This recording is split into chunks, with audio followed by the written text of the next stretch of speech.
Olá, alunos! Vamos falar aqui agora a respeito da função injetora, certo? Uma função é chamada injetora quando, para ela, elementos distintos do domínio apresentam também imagens distintas no contradomínio. Para que a gente possa entender melhor, vamos observar aqui o nosso diagrama de Venn, né, no qual eu tenho representado uma função. E nós sabemos, né, que este primeiro conjunto representa o domínio e aqui nós temos o segundo conjunto, que é o contradomínio. Lembrando que o nosso conjunto imagem ele está contido no contradomínio, certinho? Muito bem. Percebam, né, que o nosso elemento 1 do domínio, ele possui, olha, este representante A no contradomínio. Percebam que o elemento 2 do domínio possui o representante B no contradomínio. E percebam que o elemento 3 do domínio possui o representante D no contradomínio. Vejam, né, que o nosso contradomínio, certo, é formado pelos elementos A, B, C e D, ok? Já o nosso conjunto imagem, ele é formado pelos elementos A, B e D, certinho? Muito bem. Agora percebam o seguinte, que cada elemento distinto do meu domínio possui elementos distintos no nosso contradomínio, certo? Apresentam imagens distintas no contradomínio. Por que isso é importante falar? Porque nós temos funções, tá, que podem apresentar essa característica aqui. Vejam, eu tenho aqui o domínio, certo? E eu tenho aqui o meu contradomínio, beleza? Vamos supor que você tem aqui o elemento, um elemento, e você tem aqui um outro elemento. Esse primeiro elemento aqui eu vou chamar ele de x1, certo? E aqui eu vou chamar esse carinha aqui de x2. Pode acontecer, por exemplo, do x1 estar sendo levado em algum elemento aqui, ó, qualquer, certo? E o x2 também está sendo levado nesse mesmo elemento.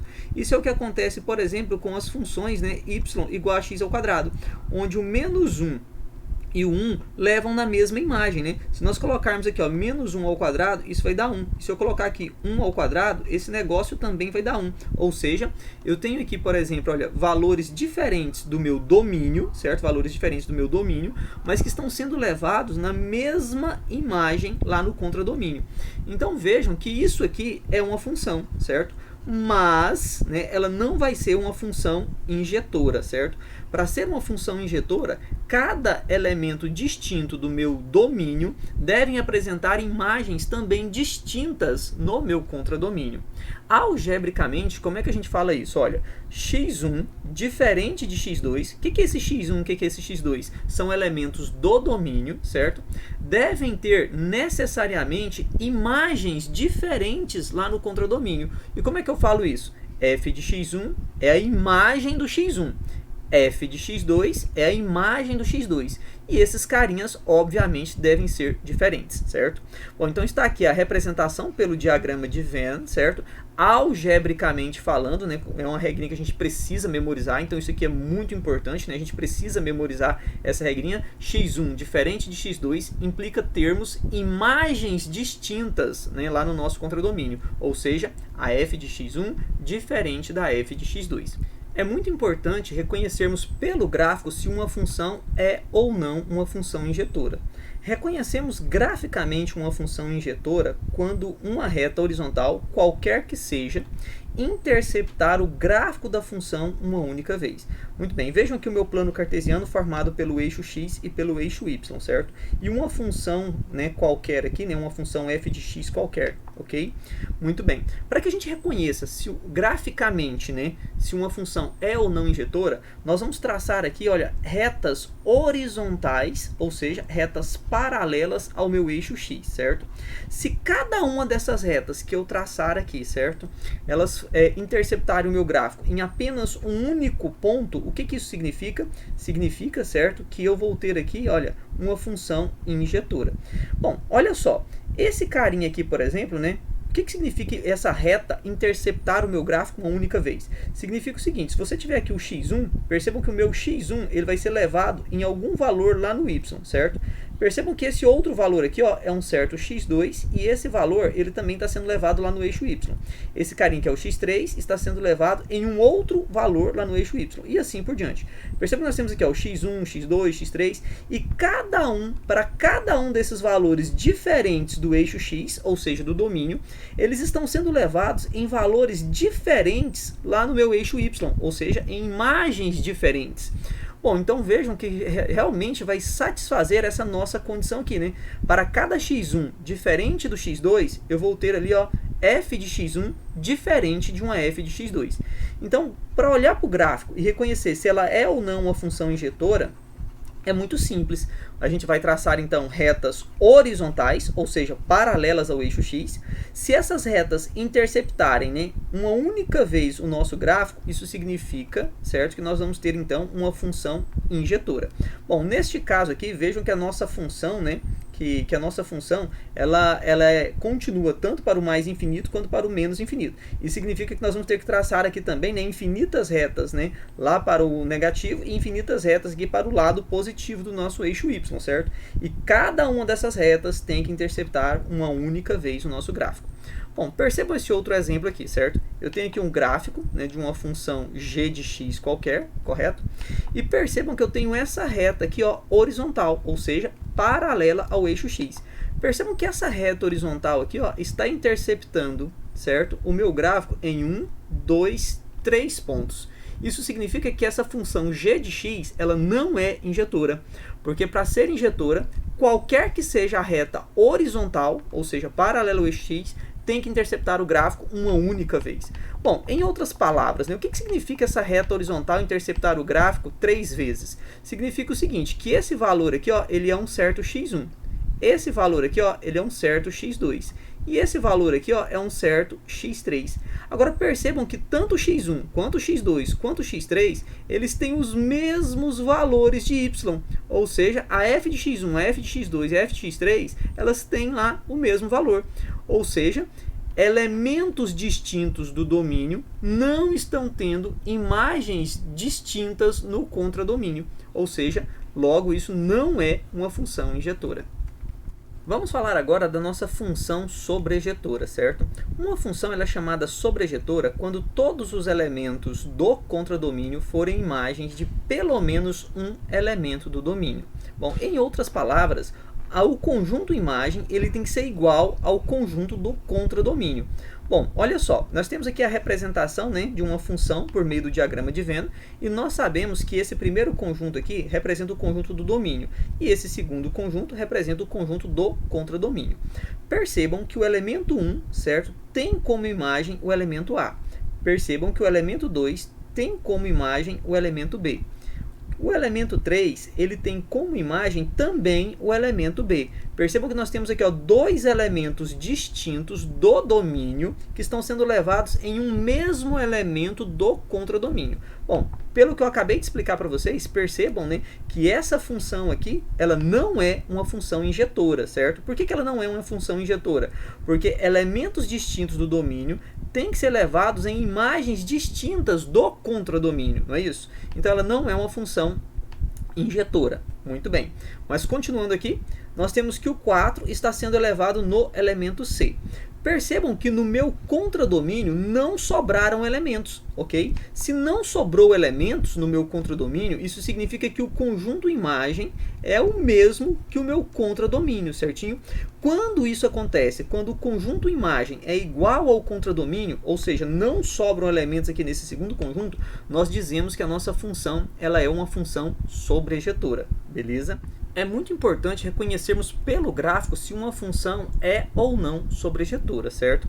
Reconhecemos graficamente uma função sobrejetora quando qualquer que seja a reta horizontal que interceptar o eixo no contradomínio interceptar também pelo menos uma vez o gráfico da função. Maravilha. Nós temos aqui o nosso plano cartesiano, né, que é formado pelo eixo x e pelo eixo y, beleza? Aí nós temos aqui então a função f de x, certo? E aí vejam o seguinte, né? Esse carinha aqui, ó, o eixo y, ele representa o eixo do contradomínio, certo? Maravilha. Então se nós pensarmos numa reta horizontal, ou seja, paralela ao eixo x, é óbvio que essa reta, né, paralela ao eixo x, vai interceptar aqui o eixo do contradomínio, certo?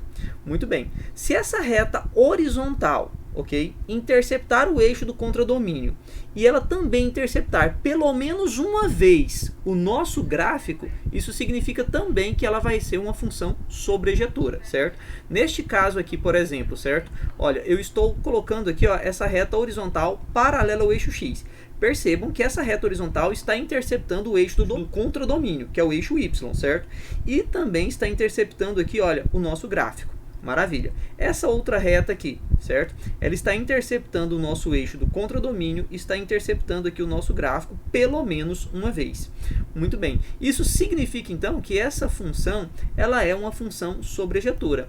E vejam, pessoal, que você tem que fazer isso aqui, ó, para todo, né, para todo o eixo do contradomínio, certo? Ou seja, quando o exercício falar assim, olha, o contradomínio é o conjunto dos números reais, por exemplo, né, a gente tem que ficar observando, né, se infinitas retas, tanto acima da origem quanto abaixo da origem, vão estar interceptando o nosso gráfico pelo menos uma vez, ok? Olha só o que acontece com esse nosso segundo exemplo. Vejamos esse nosso segundo exemplo aqui. Suponha, né, que o conjunto, né, do contradomínio aqui é o conjunto dos números reais, ou seja, tudo isso aqui é o conjunto dos números reais, certo? Maravilha. Se eu pegar essa reta aqui, percebam que essa reta, ela intercepta lá o eixo do contradomínio, que é o eixo Y, certo? Mas em momento algum essa reta, ela intercepta o nosso gráfico, certo? Porque esse carinha aqui é o nosso gráfico. Então vejam que essa função, ela não é sobrejetora, ok? Agora, vamos imaginar a seguinte situação. Suponha-se, né, que aqui seja o valor menos 1. Vamos supor que aqui seja o valor menos 1, ok? E aí eu digo para vocês que o meu contradomínio é todo y, né? Deixa eu colocar aqui agora. Eu vou dizer que o meu contradomínio é todo y maior que o menos 1. Opa, se o meu contradomínio é todo valor maior, ou vou colocar maior ou igual, certo? Se o meu contradomínio é todo valor y maior ou igual ao menos 1, aí percebam agora então que eu estou falando que o meu contradomínio vale do menos 1 até o mais infinito, certinho? Agora percebam então que se você traçar retas, né, a partir do domínio ali, né, que é do menos 1 para cima, percebam que o meu gráfico, além de interceptar o eixo y, que é o eixo do contradomínio, também vai interceptar pelo menos uma vez o meu gráfico. E nesse caso aqui, como é uma função quadrática, percebam que vai interceptar aqui, né, duas vezes, com exceção aqui do nosso vértice, certinho? Muito bem, então cada uma dessas retas vai interceptar o nosso gráfico pelo menos uma vez, o que significa que ela seria uma função sobrejetora caso o domínio, né, fosse ali, ó, y maior ou igual a menos 1. Bom, mas pensando aqui no domínio, no contradomínio sendo o conjunto dos números reais, certo? Significa então aqui, ó, que essa reta intercepta o eixo do contradomínio, mas não intercepta o meu gráfico, logo ela não é uma função sobrejetora, beleza? Vamos falar agora a respeito da função bijetora. Uma função é bijetora se ela for simultaneamente injetora e sobrejetora, ou seja, elementos distintos têm imagens distintas e todos os elementos do contradomínio são imagens de pelo menos um elemento do domínio. Muito bem. Então, professor, o que significa eu ter aqui uma função bijetora, certo? Para que eu tenha uma função bijetora, eu tenho que ter que uma função ela é injetora e ela é sobrejetora ao mesmo tempo. O que significa ser a função injetora? Significa que x1 diferente de x2, ou seja, para cada elemento x1 diferente de x2, eu vou ter aqui, ó, a f de x1, certo? Também diferente da minha f de x2, ok? E o que significa ser uma função sobrejetora? Significa que o conjunto imagem ele tem que ser igual ao conjunto do contradomínio, beleza? Bom, representando pelo diagrama de Venn, percebam que eu tenho aqui uma função, né, sendo representada pelo diagrama de Venn. Esse nosso primeiro conjunto aqui, ele é o conjunto do domínio, certo? Então eu tenho aqui o domínio. E esse segundo conjunto aqui, eu tenho o conjunto do contradomínio, certo? Beleza. Percebam aqui, ó, que o elemento 1 está sendo levado, né, o elemento 1 do domínio está sendo levado no elemento 1 do contradomínio.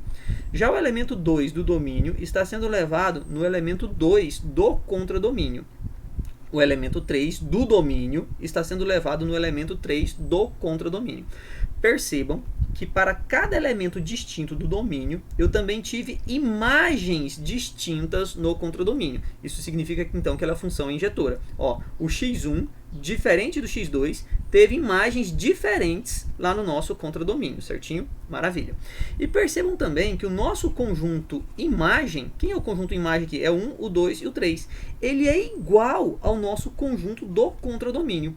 Bom, então vejam bem, se uma função ela é injetora e sobrejetora ao mesmo tempo, nós chamamos então essa função de função bijetora, certo? Muito bem. Uma observação importante, tá? Uma função bijetora apresenta o que chamamos de relação bionívoca, ou seja, para cada elemento há uma única imagem e vice-versa, certinho? Bom, funções injetoras, sobrejetoras e bijetoras, elas têm uma função muito importante dentro da matemática, certo? Então, muitos dos assuntos matemáticos que nós vemos aí no futuro, elas vão falar de funções bijetoras, funções injetoras e sobrejetoras. Por isso, é muito importante que você entenda bem esses conceitos de injetividade, sobrejetividade e bijetividade.